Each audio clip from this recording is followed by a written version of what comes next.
This is the BBC. For details of our complete range of programmes, go to bbcworldservice.com/podcasts. Welcome to the latest global news compiled in the early hours of Monday, the 5th of February. I'm Oliver Conway with a selection of highlights from across the BBC World Service. Coming up. Some of Greece's most prominent figures have led a mass rally urging the government not to allow its northern neighbour to call itself Macedonia. Also in the podcast, 6 top ANC officials have paid a visit to the South African President Jacob Zuma to try to persuade him to step down. Opposition supporters in the Maldives have taken to the streets demanding the release of political prisoners. And here in Britain, a ferry company has praised one of its staff who jumped overboard to save a drowning man. I think it's a magnificent effort. I mean, as I say, the lads are trained to do this, but this was instinctive by Steve. He is a deck officer. He took control of the crew. The crew assisted him. They were there at all times to help him. More on that later. But first to a row over a name which has brought protesters to the streets of the Greek capital, Athens.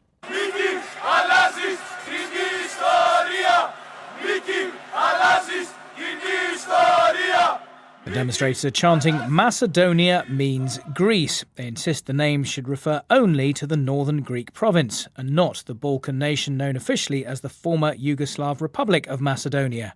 The Greek government has suggested that it could reach a compromise to end the 27-year dispute, but the protesters are opposed to any concessions. Our Balkans correspondent Guy Delaunay has just returned from the former Yugoslav Republic of Macedonia, so what might a deal look like? It's deliciously complicated, Ollie, and I should point out that the former Yugoslav Republic of Macedonia is the title which is used in the United Nations and other international organisations, including things like UEFA and FIFA. In fact, about 140 countries around the world recognise Macedonia under its constitutional name, which is the Republic of Macedonia. So this is primarily an issue between Greece and Macedonia. It's not one which really, in many ways, involves the rest of the world. And so if Greece and Macedonia are going to find a solution, and there has to be goodwill on both sides, and we seem to have arrived at a moment when there's willingness in Athens and willingness in Skopje to make some sort of a deal. And this primarily follows a change of government in Macedonia last year. In terms of what a solution might be, all sorts of names have been bandied about. My particular favourite would be Upper Macedonia, which is actually written as one word. There's a UN envoy called Matthew Nimitz who's been working on this issue for the past 2+ decades, and he's going to be coming up with some sort of a framework for potential names. But there's all sorts of things being thrown into the mix. But as you can hear from Athens, they don't make everybody happy. Yeah, but the chances of a deal that the Macedonians are hopeful, are they? Indeed they are, and I was in Macedonia just a couple of days ago in Skopje speaking to the Defence Minister, Radmila Shekarinska, very much in her remit about what the name might be, as their potential membership of NATO hinges on this. And she told me the possibility of a resolution to this decades-old dispute is very much in the balance. I don't think that anyone expects a Superman to come and surprise us all.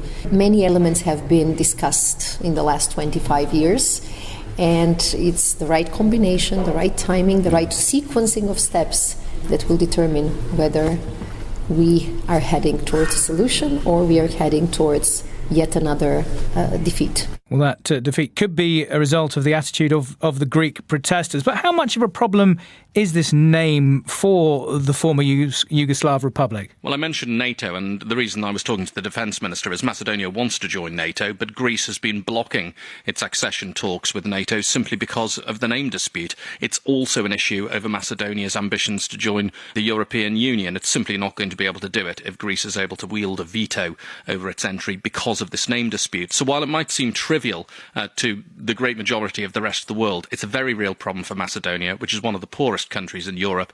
It wants to be more prosperous, it wants to be more secure. To do that, it wants to join NATO and EU, and it won't be able to do that if Greece continues to object to its very name. Our Balkans correspondent Guy Delaunay. For weeks, Jacob Zuma has been facing pressure to step down as president of South Africa. Now he's been visited by a high-powered delegation from the ANC. 6 senior party figures went to his official residence in Pretoria to try to persuade him to leave early, not least because of long-running corruption allegations. Our Africa regional editor Will Ross told me more. It's a fairly private affair, but we have seen photos of the vehicles carrying the senior officials arriving at this the official residence of Jacob Zuma in Pretoria. It is a very important meeting. The top 6 officials from the governing ANC. It couldn't be a stronger kind of representation going to meet the president. And does that include Cyril Ramaphosa, the man who now leads the ANC and who many people want to just take over as president from Jacob Zuma? We understand he's not going to be part of the meeting, and that is perhaps because if the message from the 6 is please step down, Mr. President, they won't want to be going with that message and saying, because this man next to me here, Mr. Ramaphosa, is the one who wants to step into your shoes. They want to go with a message to say it's for the country. They don't want to go with a message to say it's time for this man here. For the country and also for the ANC. Pressure's been building for a while. Why has it come to this particular point now? I think there's a few things are coming together. Basically, some of his allies, Jacob Zuma's allies, have left him. There are also efforts now to potentially impeach him again in Parliament, a possible vote of no confidence again. And as his allies move away, it's possible he won't survive another motion of no confidence in him in front of the Parliament. There's also the State of the Nation address coming up next week on Thursday. So there is a feeling within the ANC, rather than have 2 centres of power fighting against each other, bringing down the image of the ANC ahead of elections next year and doing more damage to the economy, it would be better for Mr. Zuma to go of his own accord, to resign now and keep it clean. And some people will look back to what happened when Thabo Mbeki left power. He was also voted out as the head of the party in December. He didn't go until the following September, and those months were pretty damaging for the ANC. Will Ross. And in the past few minutes, we've heard from South Africa that President Jacob Zuma refused those requests to step down during that meeting. Reports say party leaders will now hold an emergency meeting on Monday, where they're expected to discuss beginning the process to remove President Zuma through a formal recall or by introducing a motion in Parliament. The government of the Maldives says it will not accept any attempt to impeach President Abdullah Yameen for failing to obey a Supreme Court order to release political prisoners. Top military and police officers have sworn an oath to sacrifice their lives if necessary to defend the government. Justin Rolat reports. The Attorney General, the country's chief law enforcement officer, said the Supreme Court was now trying to remove President Yameen. I have informed all law enforcement agencies they must not obey such an illegal order, he told state television. Former President Mohamed Nasheed, the leader of the opposition, described the move to the BBC as brazenly illegal and tantamount to a coup. Maldivians have had enough of this criminal and illegal regime, he said. President Yameen should resign immediately. Justin Rolat. On Sunday, Israel's Population and Immigration Authority began serving deportation notices on migrants from Eritrea and Sudan. They'll be sent to unnamed African countries that Israel says enjoy a relatively stable government. Adam Ahmad, a Sudanese asylum seeker who was queuing at the Interior Ministry to try to renew his visa, is one of those who could be targeted. When I came here in Israel, I'm 25 years old, and now I'm in 7 years in Israel. And so now it is so sad that Israeli people, they put African peoples or African asylum seekers for sale. Everything inside Israel is beautiful, and Israeli people, they are so beautiful and they are so kind for us, and that's truth. Now for me it is Rwanda and Uganda, and it is not a nice place. Our correspondent in Jerusalem, Tom Bateman, told me more about the Israeli government's plan. Well, this programme has actually been going on for a number of years. What has changed was that late last year, the Israeli government and the Knesset amended the law, which meant that, in the words of the Israeli Prime Minister Benjamin Netanyahu, rather than asking people to leave, they could now do so without their consent. So it, in effect, becomes like deportation or expulsion. And, some of the people that were waiting in line in the Interior Ministry, they were handed these notices which talk about them leaving voluntarily. But it says if they don't do so within 60 days, then enforcement will be put in place. And from the 1st of April, it's widely thought that that will involve people being forcibly expelled from the country, or if that doesn't happen and they fail to go, voluntarily imprisonment. And does this apply to everyone, or are some people exempt? Well, so far, these new notices have been issued to men without families. Now, I think the significance there is that the Israeli government is very clear. It says that, genuine asylum seekers or refugees will be allowed to stay in Israel. And they also say anyone that had an asylum claim up to the end of 2017 that hasn't been processed, that those people will have their cases not looked at as part of this review, and there'll be a stay of execution on that. But this is very controversial. Jewish diaspora groups are very concerned about it. There was also a letter from 30 Holocaust survivors to the Prime Minister saying that in their view, the Jewish state shouldn't allow the suffering of people under their protection. Tom Bateman in Jerusalem. As the war in Syria continues, thousands more refugees are fleeing the conflict, risking their lives to reach safer areas. 2 weeks ago, a group of 16 Syrians died as they were being smuggled across the mountains between Syria and Lebanon in an icy blizzard. One little girl survived. Martin Patience has her story. The high mountains in front of me mark the border between Syria and Lebanon. This rocky terrain is used by smugglers to bring Syrians up over the mountains, down footpaths to the safety of Lebanese towns nestling in the valley. It's a journey of around 3 miles or so and takes 2 hours by foot. Now, today is a glorious day of sunshine, but on that fateful day, the weather conditions were awful. People were blinded by the snow. The young families that were getting smuggled became separated, and in some cases they were simply abandoned by the smugglers, left to die in the mountain. One little girl called Sarah was brought to this hospital. She was so cold she'd fallen into a coma. Her mum, her big sister and her granny had all frozen to death. 3-year-old Sarah's in front of me. She's a beautiful little girl. Behind her in the hospital bed are pink balloons. She's been through an enormous amount.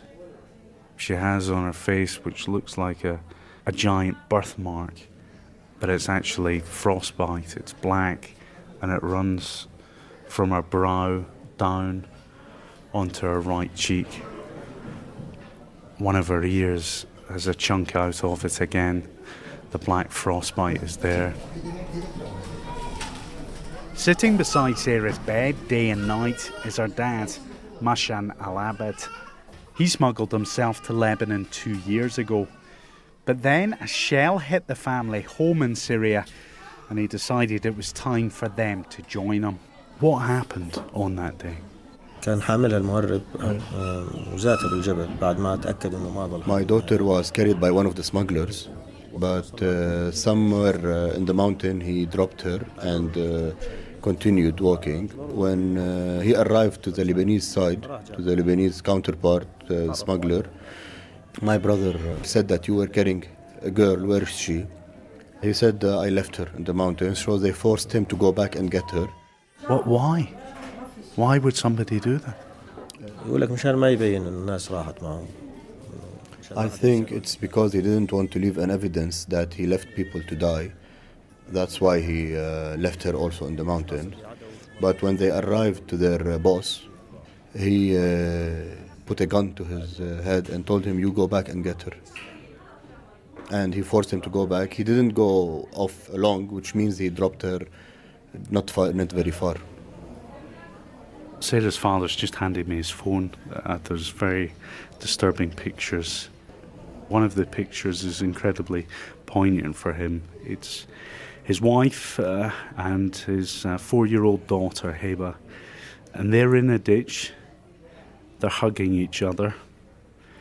They've got warm clothes on, but they're very still. And it was in this ditch that sadly they died.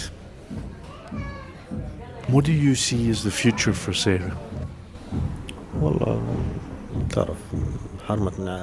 I will do my best to be a mother and father to her. I will take care of her. She's all I have left. That report from Lebanon by Martin Patience. You're listening to Global News, the most important stories and the best interviews and on-the-spot reporting from the BBC World Service. If you miss any of the week's main events, you can always catch up with The World This Week, available to download from our website. A high-ranking North Korean official will visit the south this week as the two countries join forces to compete in the Winter Olympics. Kim Yong-nam is the head of the North's parliament, and his presence may be seen as a sign that Pyongyang is now more willing to improve relations. On Sunday, a new joint North and South Korean ice hockey team played together for the first time, despite a small protest at the venue on the outskirts of Seoul. Laura Bicker went to the game.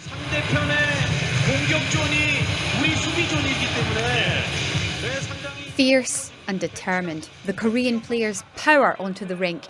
They know the eyes of the world are on them, as if they are an experiment in sports diplomacy. For now, though, this is a hockey match, and they are not just pawns in a geopolitical drama. They fight hard against high-ranking Sweden, willed on by a crowd eager to witness a piece of history. I was so touched. I feel so good because I felt the passion of the players, and it felt like we were one together. But later at a press conference, the South Korean coach is frank about the challenges she's facing. Sarah Murray has had to tell players she's worked with for years that they've lost their spot. There's a lot of challenges with adding, players so close to the Olympics. We added them, I think, 10, 12 days before the Olympics started. So adding players that close to the Olympics that haven't been with us for the last 4 years, learning our systems, kind of understanding how our team plays, is difficult. North Korean is different than South Korean, the language. So for our team meetings, it's going through to English, to South Korean, to North Korean. So the meetings take 3 times as long, and it's really hard when, you have 3 different languages on one team. We weren't allowed to ask North Koreans any questions at the press conference, but player Chung Soo-hyun gave this statement. I strongly believe we will achieve a good result if North and South Korean players put their hearts and effort together.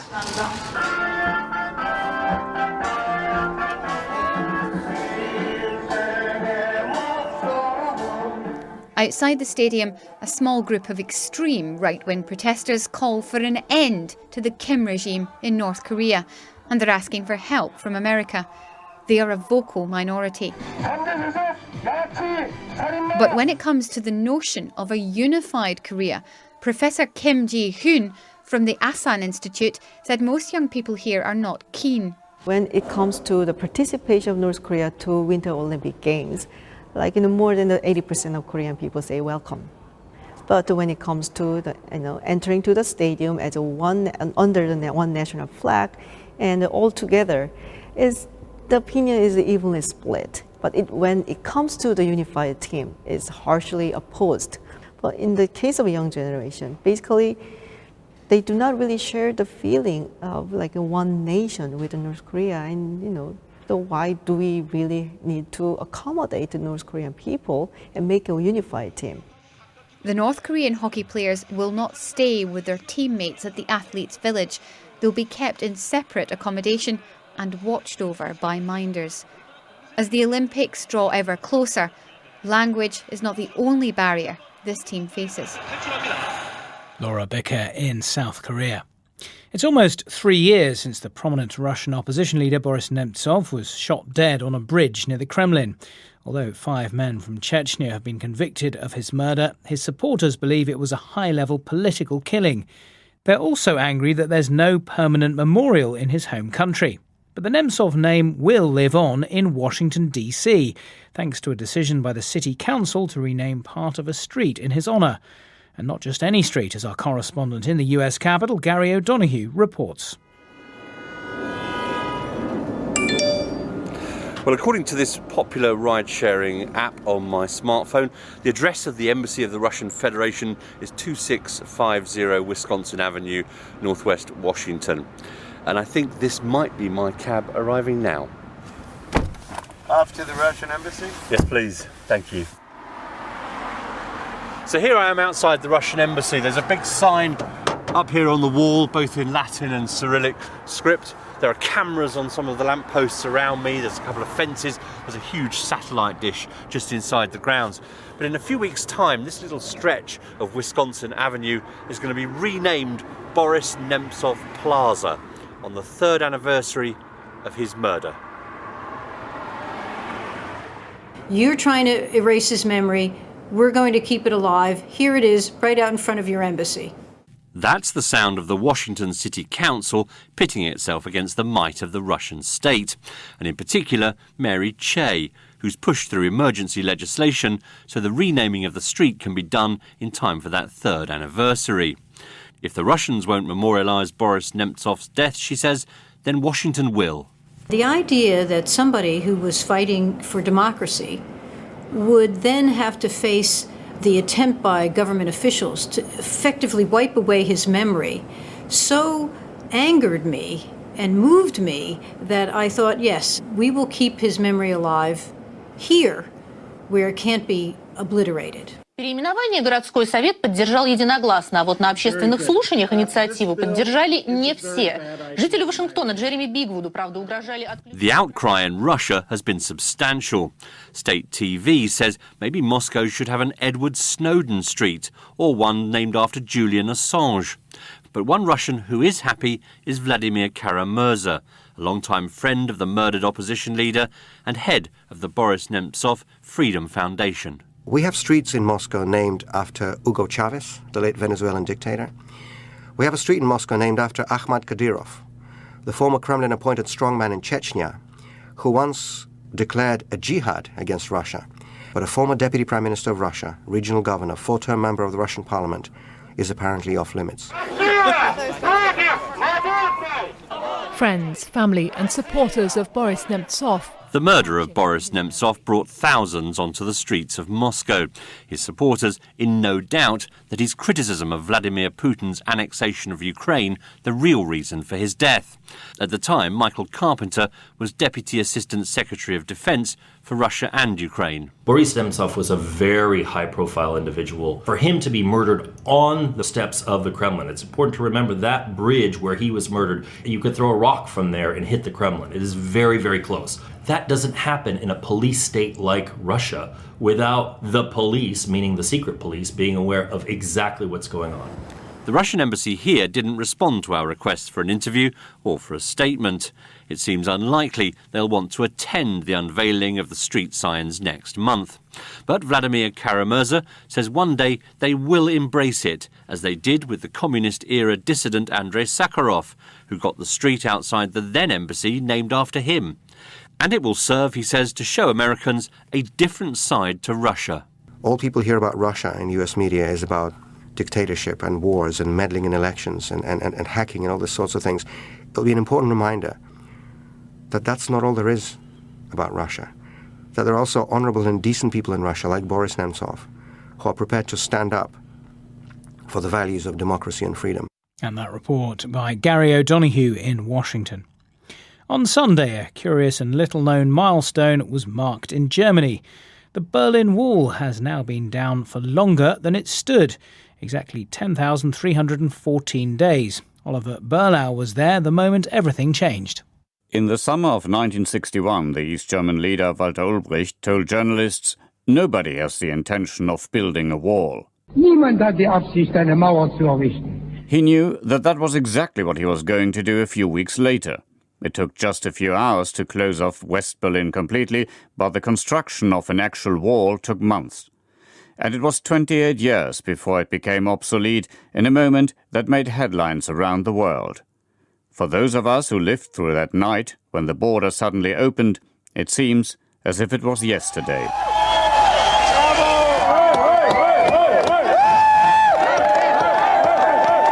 When I heard the news on the 9th of November 1989, I made my way to the Brandenburg Gate, joined an enormous crowd and was hauled up onto the top of the wall by friendly arms.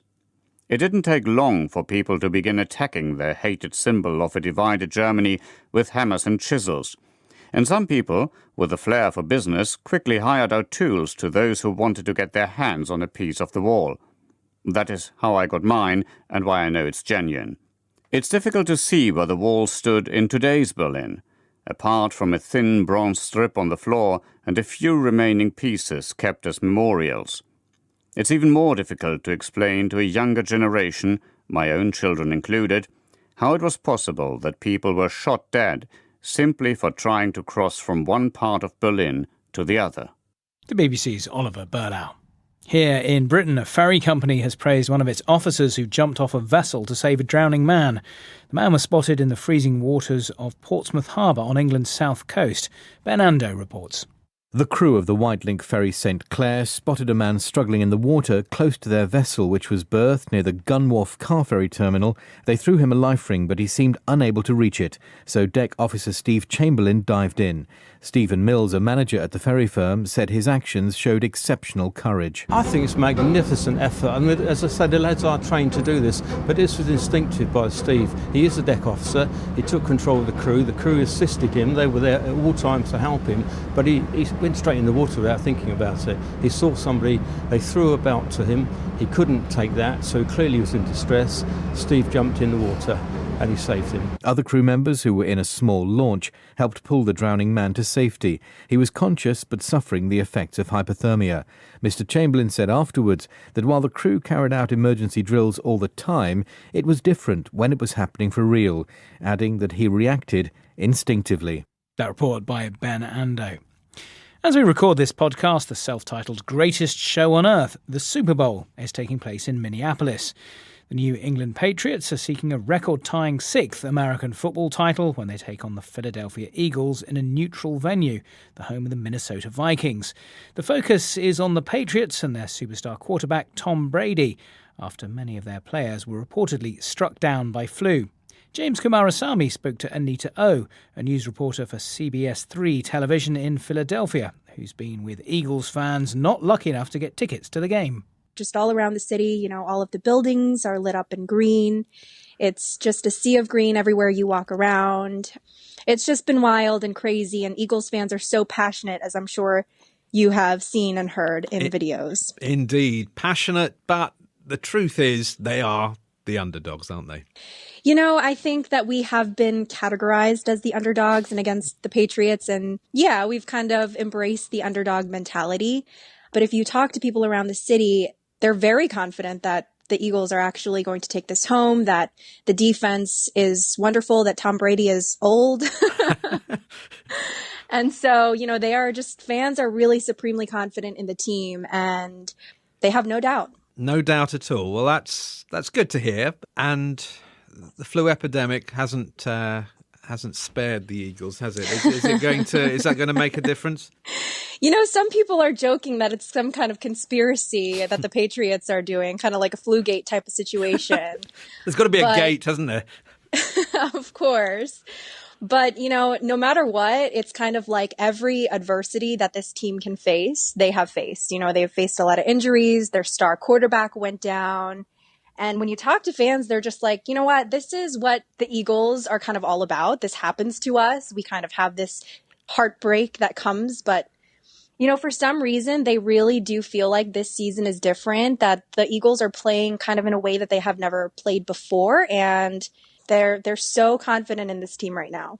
Anita O in Philadelphia, rooting for the underdogs in the Super Bowl. And that's all from us for now. An updated version of the Global News podcast will be available to download later.